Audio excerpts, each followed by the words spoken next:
Dia ini terpilih dari 23 orang yang mengikuti seleksi di USAID. Lu mau tahu nggak berapa kali dia apply? Berapa? Itu 53 kali. Kenapa yang susah ekonominya tuh justru bekerja lebih keras daripada yang ekonominya cukup untuk ngedapetin si beasiswa? Karena mereka tahu kesempatan untuk mencoba itu sangat limited. Iya. Dia juga berkesempatan kerja di Kementerian PU. Posisinya konsultan. Wih. Artinya apa? Pada waktu kuliah itu pasti kegiatan dia banyak banget. Ini dia dapat beasiswanya itu dari Young Southeast. Setelah 4 kali apply, akhirnya dia baru nih ngajuin beasiswa full lewat LPDP. Ternyata dia itu satu angkatan sama Tasya Kamila.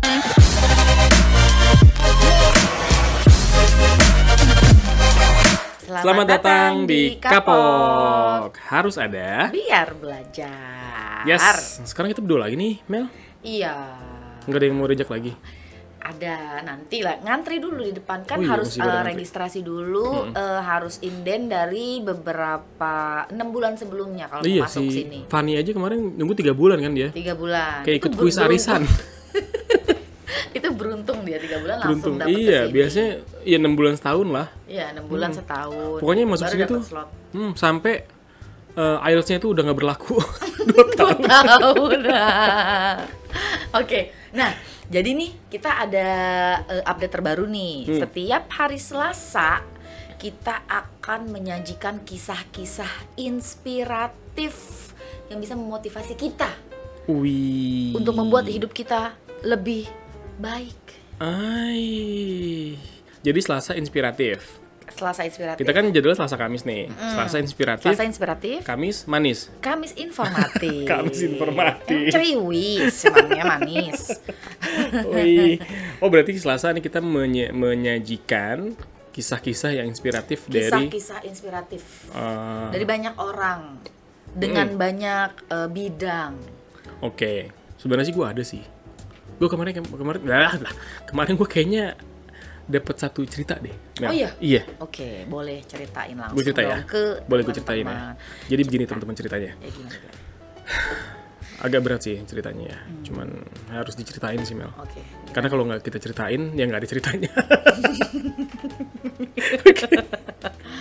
Oke, ini jadi ada kisah inspiratif ini dari ada namanya Aula Andika Fikrullah Al-Balad.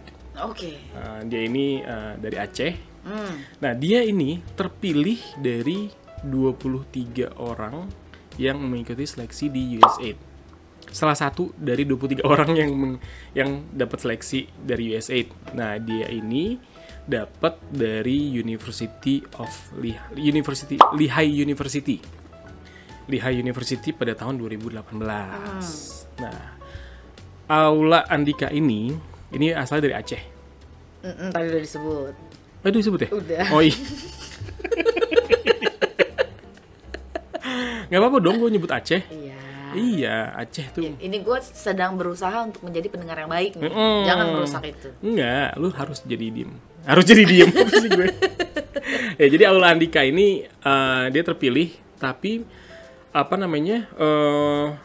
Usahanya dia untuk dapetin seleksi dari USAID ini nggak gampang, Mel. Oh, jadi ini beasiswa dari USAID. USAID. Oke, bukan LPDP ya yang Bukan. kita tahu. Kita Oke. biasanya kemarin kan LPDP ya. Nah, ini dari USAID. Dari jalur prestasi USAID. Nah, jadi Aula Andika ini dia tuh nggak gampang karena banyak pahit, dia udah menelan banyak pil pahit dah dalam kehidupannya gitu loh. Karena waktu kelas 5 SD itu dia udah ditinggal sama bapak dan kedua kakaknya. Ditinggal meninggal. Jadi apa namanya? Aula Andika ini dia 7 bersaudara. Dia anak bungsu.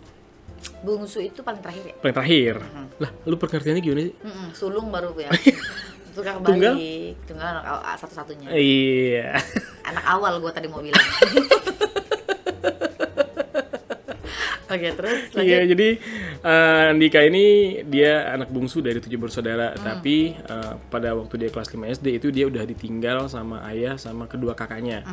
Ayahnya itu namanya Pak Ridwan, itu meninggal karena konflik di Aceh. Terus kakaknya yang satu itu karena sakit-sakitan, dan yang satu lagi itu korban Aceh tsunami. Korban tsunami Aceh, korban Aceh tsunami. Yang kemarin besar Iya, itu 2004 ya. 2014 sama 2004? 2004. Oke. Karena gue inget banget itu sebelum gue lulus SMA. Ya ampun, 2004 udah lulus SMA? Sebelum. Gue lulus SMA 2015. Mahasiswa abadi. Lu tua di sekolah. Sampai ada anak baru nih, salim sama gue. Gurunya salim sama gue. Iya, jadi emang kehidupannya keras banget. Nah, jadi Aula Andika ini tinggal bersama 4 orang kakaknya dan sama ibunya. Ibunya ini bernama Siti Narimah. Nah, Siti Narimah ini beliau adalah seorang pedagang sayur di Gempong Lampasi, Aceh Besar. Gempong Lampasi, sorry ya kalau misalnya salah pronounce ya. Mungkin Gempong atau Gempong Lampasi itu daerahnya itu di Aceh Besar. Nah, jadi memang pendidikan itu hal yang penting nih buat Aula Andika nih, karena dari ayahnya itu memang benar-benar keras untuk pendidikan, Mel. Itu. Jadi kalau misalnya dia nggak sekolah gitu itu bakal marah. Karena itu ibunya ini, Ibu Siti ini tidak membiarkan, nggak tega lah kalau anak-anaknya ini yang masih sekolah ini ikut bantu nyari pemasukan. Bantu dagang sayur gitu maksudnya. Bantu dagang, nggak tega. Jadi sekolah aja, pikirin sekolahmu gitu pokoknya. Jadi bener-bener cuman ibunya aja nih yang nyari penghasilan lah gitu, yang punya penghasilan. Nah, tapi memang karena itu jadi si Aula Andika ini dia bisa melanjutkan sampai akhirnya lulus S1 di Fakultas Keguruan dan Ilmu Pendidikan FKIP tahun 2016. Gitu. Di Aceh nih? Di Aceh. Ini nama kampusnya itu Universitas Syah Kuala. Itu emang yang lumayan ngetop ya, universitas negeri yang lumayan ngetop ya di Aceh ya. Di Aceh bagus. Nah, jadi tapi sembari dia setelah dia lulus kuliah, dia itu juga punya beberapa kerjaan nih, Mel. Jadi mungkin sambil bantu ibu, sambil bantu keluargaan juga ya, apalagi dia anak bungsu kan. Jadi dia ini kerja sebagai blogger. Dia guru ngaji juga. Terus juga dia bantu anak-anak yang mau ikut Olimpiade Sains Nasional di Aceh. Jadi bener-bener dia tuh bantu bantu secara pendidikan, secara agama. Jadi dia bantu blogger juga dia. Jadi dia nulis blog gitu ya. Nah, tapi itu tidak menyurutkan niat dia untuk bisa kuliah di luar negeri secara gratis gitu. Jadi dia tuh udah nyoba semuanya, Mel. Jadi dari beasiswa, short course, terus exchange program itu nggak ada yang dapat waktu itu. Jadi selalu perjuangan begitu. Lu mau tahu nggak berapa kali dia apply? Berapa? Itu 53 kali. 53 kali dia apply? Iya. Gue paling baru 5. Selesai. 3 aja nggak ada. Jadi 53 kali gue 5-nya doang. Nah, kalau dia tuh sampai 53 kali. Dan yang bikin dia nggak patah semangat itu ya sampai 53 kali itu karena ibunya, Mel. Ibunya tuh yang bilang, setiap dia dapat penolakan nih, ibunya selalu bilang, nggak apa-apa, besok daftar lagi gitu. Jadi kalau dia udah dapat penolakan kan biasanya orang down ya, drop gitu, ditolak lagi gitu. Ini udah ke 52 nih.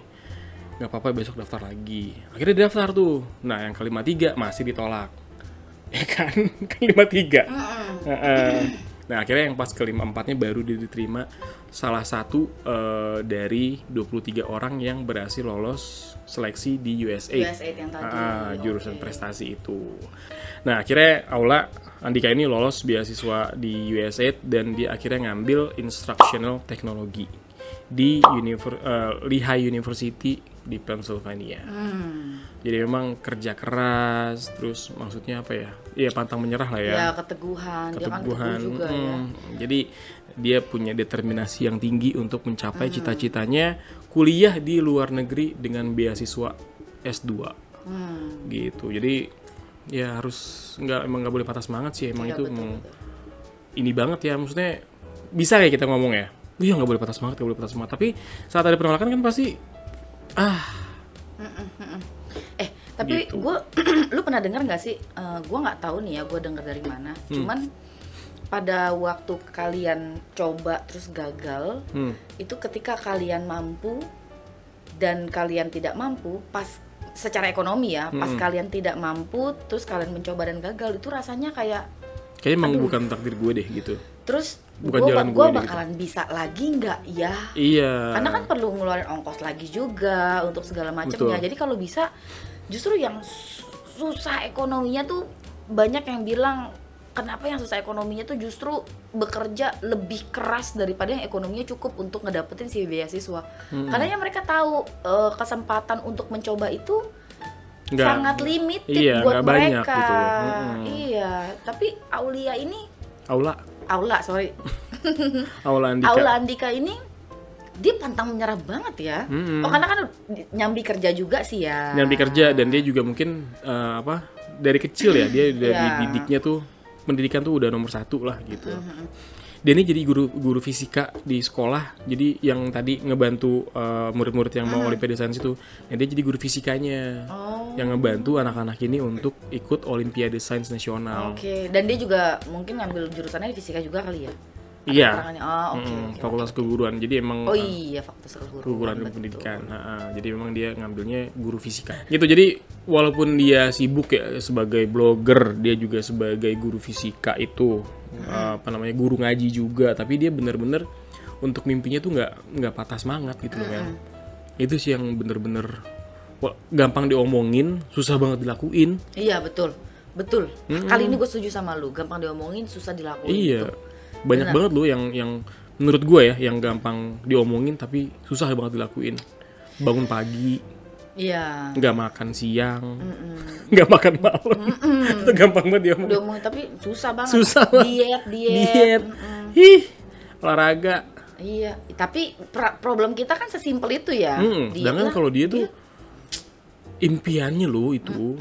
Kalau kita kan cuman goalsnya ya agak kurus deh, turun berat badan gitu ibaratnya. Dan kalau dia tuh gue mau taraf pendidikan gue lebih tinggi gitu loh. Iya, untuk menaikkan Derajat orang tua juga, orang tua dan keluarga juga, kan. Iya. Iya, Gitu Mel. Kira-kira lu bisa nggak? belum tahu sih. Kalau gue sih ya udah lewat sih masa gue. Udah kayak gitu. Gue nggak tahu sih bakalan bisa sekuat itu atau enggak, dan itu dia. determinationnya tuh bakalan bisa kuat untuk bisa ngelakuin berulang-ulang atau enggak gitu. Itu kan gila 53 kali. Oke. Nah, bicara tentang determination, gue jadi inget satu cerita juga nih. Ini lagi ngetren juga nih akhir-akhir ini nih. Ada yang mahasiswa namanya Obin. Bukan Obin Hood. Bukan Obin temennya Batman. Batman Obin. Bukan ya. Naik Obin. Mobil. Nggak usah diimut-imutin seperti itu. Oke. Nah, ini Obin ini adalah nickname-nya dari Robinson Sinurat. Nah, lu pernah denger Columbia University kan? Nah, yang logonya tuh lumayan terkenal sih, kayak tulisan anak basket nggak sih, Columbia University? Iya nggak sih? Salah ya gue. Emang ya? bedanya apa anak basket sama anak Enggak, ini fisika? kalau orang basket kan suka ada tulisan tuh Columbia. Iya nggak sih? Oh, gue salah. Oke, lupakanlah ya, gue nggak tahu apa yang gue bicarakan. Iya pokoknya Tapi keren. Ya pokoknya keren sih. Kalau menurut gue ya, karena namanya tuh gue tahu gitu kan, ada si Columbia University. Gue tahu karena ada beberapa murid gue yang memang keterima di Columbia University. Dan itu susah ya? susah banget. Karena dia salah satu top school. 8 top school teratas kan di US yes. kan. Makanya ini mantep banget. Jadi kalau Robin ini hampir sama nih backgroundnya sama Kak Andika. Jadi Robin ini orang tuanya juga backgroundnya adalah petani kopi sama sayur. Kalau Andika kan tadi yang jual sayurnya nih mamanya. Kalau ini petaninya. Jadi produsennya. Betul, bukan iya bener produsen. Gua kepikirannya distributor deh tuh. Distributornya ibunya Andika. Nah, kalau ditanya mampu atau enggak, sebenarnya sih keluarga ini bukan yang keluarga nggak mampu-mampu amat gitu loh ya. Sederhana, cukup pas lah ya. tapi cukup gitu ya, berkecukupan. Tapi pada saat si Robin ini dari SMP, SMA ke kuliah, nah pas banget uangnya lagi pas-pasan karena kakak-kakaknya kuliah juga. Jadi istilahnya yang kena dampaknya si bungsu inilah. Oh, Ubin juga anak bungsu. Iya, si bungsu ini.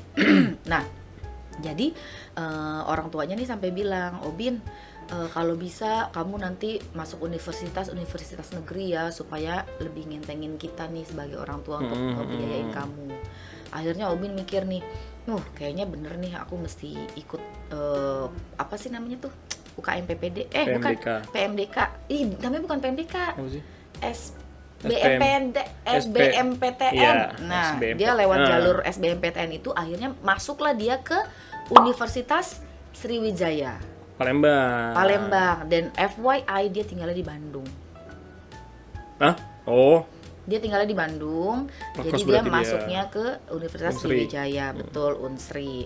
Nah, waktu itu tidak beruntungnya dia adalah keuangan sedang lagi sulit-sulitnya tuh di keluarganya. Jadi waktu dia bilang mau masuk ke Universitas Sriwijaya itu, orang tuanya nggak ada uang sama sekali. Akhirnya orang tuanya bilang, kamu bisa nggak nunggu ulang lagi daftar tahun depan? Ini universitas negeri, nggak bisa dong daftar tahun depannya lagi. Iya. Maksudnya kesempatan itu belum tentu datang lagi ya kan. Akhirnya dia mikir, dia akhirnya minjem duit sama temennya. Dia minjem duit 3 juta waktu itu sama temennya. Jadi yang 2,4 untuk bayar uang muka universitas, kampus. Tuition fee-nya. Yang 600.000 dia buat bayar bus dari Bandung ke Palembang. Oh, naik bis. Naik bus senekat itu untuk pendidikan. Berarti dia dari Bandung ke Merak naik kapal lagi dong. Nah, you can find it out by yourself. I don't know. Ya, Kan nggak mungkin dia naik bis naik pesawat. Iya sih benar. Ya berarti naik kapal feri dong. Si busnya itu ada di atas Nyebrang. kapal feri dong. Nggak di bawah. Nah, ya udah kan. Tapi berarti dia untuk tinggalnya belum ada dong buat ngekos. Nih dia. Jadi dia selama di sana, dia tuh malah tinggalnya itu dia numpang, cuy. Dia numpang tinggal sama penjaga kos. Bukan nempatin salah satu kosnya mentang-mentang dia numpang sama penjaga kos ya. Tapi dia bener-bener numpang sama si penjaga kosnya ini. Dan makannya setiap hari tuh cuma 1 kali sehari. Itu pun di kantin kampus. Jadi dia tuh ngakalinnya katanya kalau beli di kantin kampus kan kadang-kadang ada kampus yang suka ngambil Ya kayak prasmanan gitu kayak ya. prasmanan gitu. Dia ngakalinnya ngambil nasinya yang banyak gitu terus lauknya dikit. Terus dia makan sampai kenyang. Nah, nanti kalau misalnya lagi belajar malam-malam tengah malam dia lapar, dia tuh suka nyimpen biskuit kelapa gitu, tau gak lo? Dia tuh kalau malam-malam lagi ngerasa lapar cuman makan biskuit 1 sampai 3 biji terus tidur. Sedih gak sih? Sampai seperjuangan ya. itu. Kita kuat nggak kayak gitu? Nangis sih gue minta pulang. Iya. Soalnya kalau di rumah kan nggak ada makanannya, emak pasti nyiapin makanan kan. Iya, Biar kata cuma setidaknya, singkong doang gitu. Ibaratnya kenyang lah gitu loh. Jangan ini udah dirantau di tempat orang. Betul banget begitu. Nah, jadi dia nih dari semester 2 beruntungnya karena dia pinter dan daya juangnya tuh tinggi. Dia Determinasinya tinggi nih juga. Determinasinya juga tinggi. Jadi tuh dia akhirnya dari semester 2 itu dapet yang namanya BBM, aka bantuan belajar mahasiswa. Terus dapat juga dia PPA, peningkatan prestasi akademik. Peningkatan prestasi akademik itu dari mana? Nah, ini gue juga kurang tahu deh ya. Ini apa maksudnya? Tapi kayaknya ini kayak sejenis Beasiswa. bukan beasiswa. Jadi PPA itu kayak bimbingan supaya lu bisa dapet beasiswa. Kayaknya ya, correct me if I'm wrong ya. Cemiu. Cemiu. Tapi yang pasti dia dapat BBM itu, bantuan belajar mahasiswa. Jadi dari semester 2 dia dapat itu sehingga dia akhirnya bisa menyelesaikan kuliahnya. Alhamdulillah. Berarti tapi emang BBM itu kan nggak sembarangan anak dapat kan, Betul. nggak sembarangan mahasiswa dapat. Jadi emang benar-benar diseleksi juga sama pemerintah. Betul, dari IP lah, dari apalah segala macam ya. Lu harus benar-benar kualifikasinya harus benar-benar bagus. Iya, mungkin kalau IP-nya harus di atas 3 biar bisa dapet BBM ini. Kalau di bawah itu ya ntar ditarik gitu ya. Tapi kalau gua denger dari banyak istilah singkatan-singkatan ini, kayaknya sih asumsi gue ya, kayaknya Robin nih orang yang selain rajin belajar, dia juga kayaknya aktif di kampus deh. Soalnya sampai ada PPA itu tadi. Iya, dia ikut juga. Dapat BBM juga, berarti kan maksudnya aktif ya di Aktif kampus. nyari gitu ya, nggak diem nyari, aja. Betul. Cuman ya udah apa namanya, kampus belajar pulang. Kegiatan-kegiatan kampus juga mungkin dia juga aktif juga. Karena apa? Setelah dia lulus, akhirnya dia pindah nih ke Jakarta nih. Dari Bandung ke Jakarta, dari Palembang ke Jakarta. Dari Palembang dia pindah ke Jakarta, tahu dia langsung kerja di Global Peace Foundation jadi koordinator program. Langsung Global keren. Peace Foundation. Jangan tanya gue apa itu. You can actually Google itu ya. Terus dia juga berkesempatan kerja di Kementerian PU. Posisinya konsultan. Wih. Artinya apa? Pada waktu kuliah itu pasti kegiatan dia banyak banget. Iya. Gue sih yakin banget itu. Jadi maksudnya secara organisasi. Betul. Gitu. Karena pas lulus bisa mendapatkan kepercayaan sebesar itu, ya kan? Konsultan lagi kan? Betul. Nah pada saat ini nih dia belum ada pikiran untuk S2 nih. Tapi terlalu deh. Berarti dia di Palembang S1-nya jurusannya apa?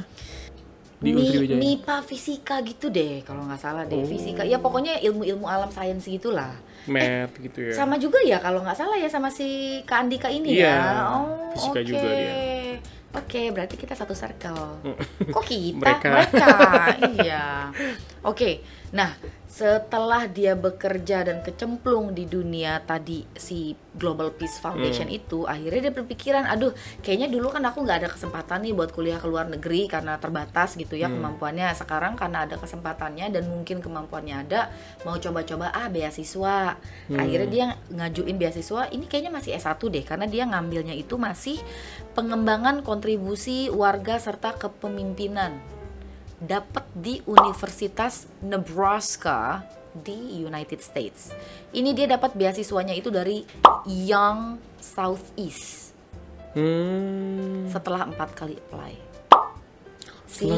Orang yang berhasil aja itu pernah gagal beberapa kali. Ditolak beberapa kali ya? Betul, sama juga kayak Andika kan. Nah, bedanya yang ini di yang Southeast setelah 4 kali coba baru tuh diterima. Sampai pada akhirnya dia kuliahnya di Nebraska University. Aduh, gue seneng deh gue bilang Nebraska. Kenapa? Nggak tahu, kayaknya film-film Hollywood sering deh nyebut-nyebut Nebraska. Nggak pernah denger ya? Enggak. Oke, makanya jangan nonton film India terus. Iya, gue taunya ini paling yang apa? Yingde University. FC lagi aja FC. Yingde. Oke, setelah lulus nih dari Nebraska University yang mengambil jurusan pengembangan kontribusi warga serta kepemimpinan. Itu banyak amat. I don't even know kalau jurusan ini exist, beneran. Ternyata gue baru tahu juga ini kalau jurusan ini ada.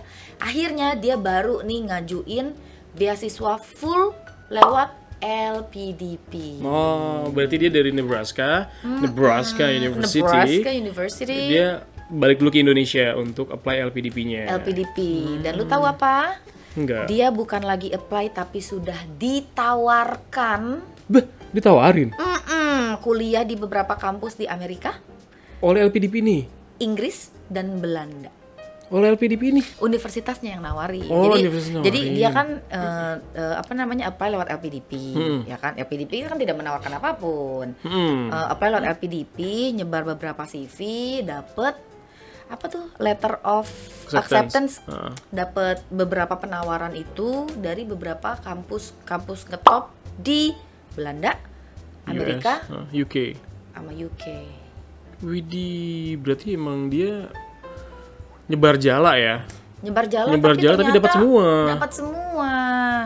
Nah, akhirnya karena dapat banyak banget kesempatan itu, dia pilih the best university dong. Iyalah. University of Columbia University. University of Columbia.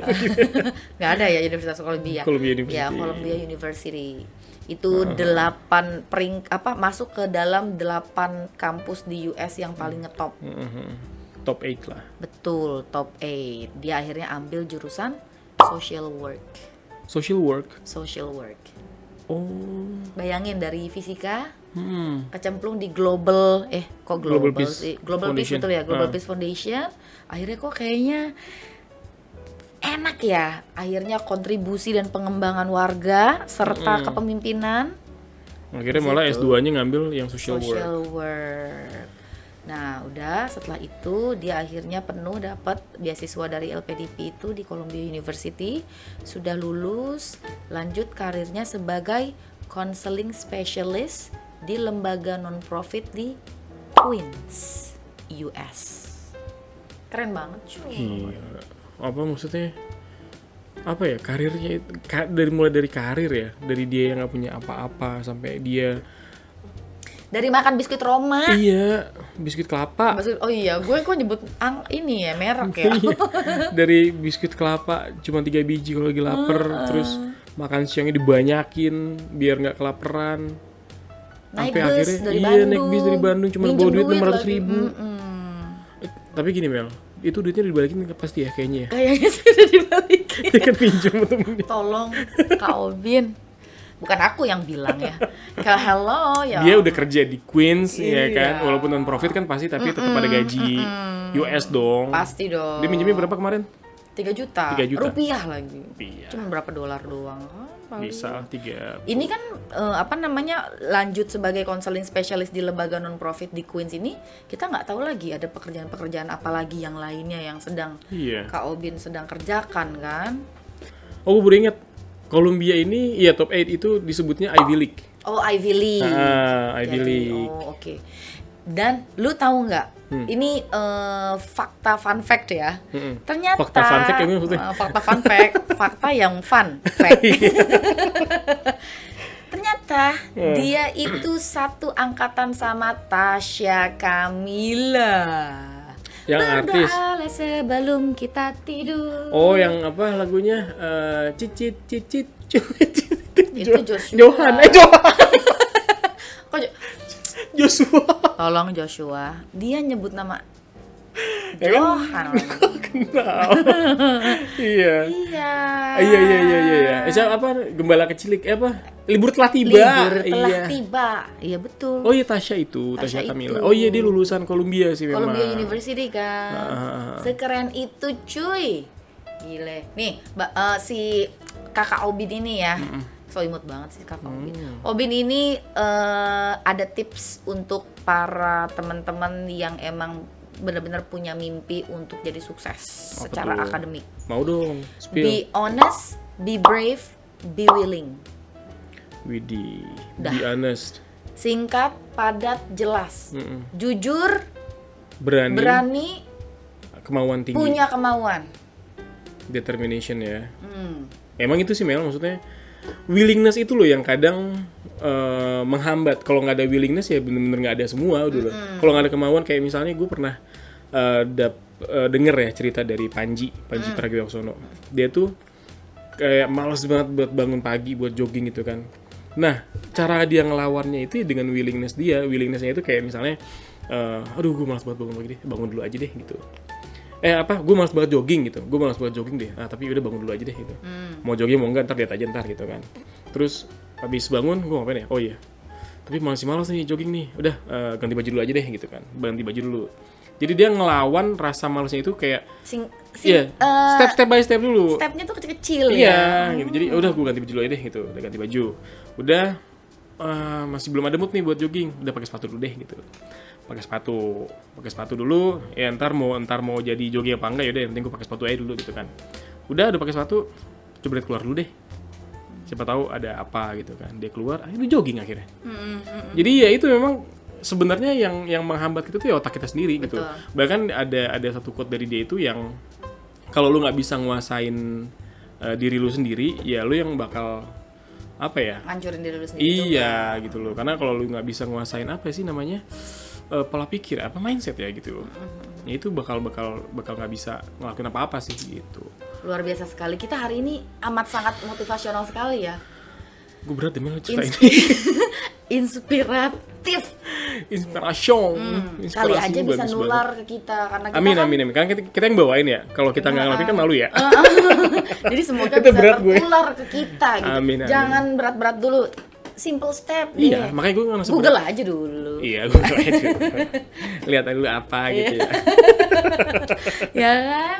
Iya bener. Ya itu iya bener kata Mel. Jadi teman-teman kalau misalnya ngerasa mau searching kampus luar negeri atau searching beasiswa kampus nih, tapi agak males ya, coba buka handphone aja dulu gitu kan.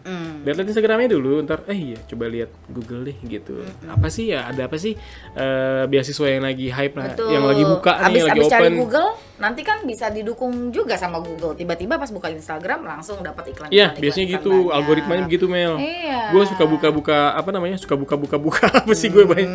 Enggak, gue buka ini misalnya Universitas Columbia gitu kan misalnya, terus atau enggak Visa UK. Ntar di Instagram gue itu ada aja dari kampus-kampus. Kampus kan yang dibuka. Kampus. Iya, kampus. Kampus Mel. Iya. Sumpah. Iya, oke. Bener Mel. Oke. Nah, jadi ngomong-ngomong tentang kampus nih ya. Itu kan sing sopo-sopo. Little step-nya itu berarti salah satunya adalah kayaknya gue mesti cari tahu dulu nih tentang requirements-nya apa aja. Salah satunya kan ada TOEFL, English proficiency, IELTS dan segala macam kan. Itu salah satu simple step. Cari-cari aja dulu. Nah, bisa dicari nggak di sini? Lah ada Mel. Masa? Idi. Jadi gini, kalau teman-teman dan lu bertanya-tanya tentang persiapan apa aja yang dibutuhin untuk English Proficiency Test ini, jawabannya itu ada di episode depan. Jadi next episode pantengin terus, stay tune. Nanti kita akan ngebahas program untuk English Proficiency Test. Ada apa aja tuh? TOEFL, IBP, IELTS. Terus ada SAT. Kalau anak-anak S1 yang butuh buat ke US tuh ada beberapa kampus yang masih membutuhkan SAT. Oke. Terus juga nanti ada GRE. Ada GMAT juga. Oke. Apa aja sih itu semua? Nanti makanya pantengin lagi di next episode. Oke? Kapok. Harus ada Biar belajar. Bye bye.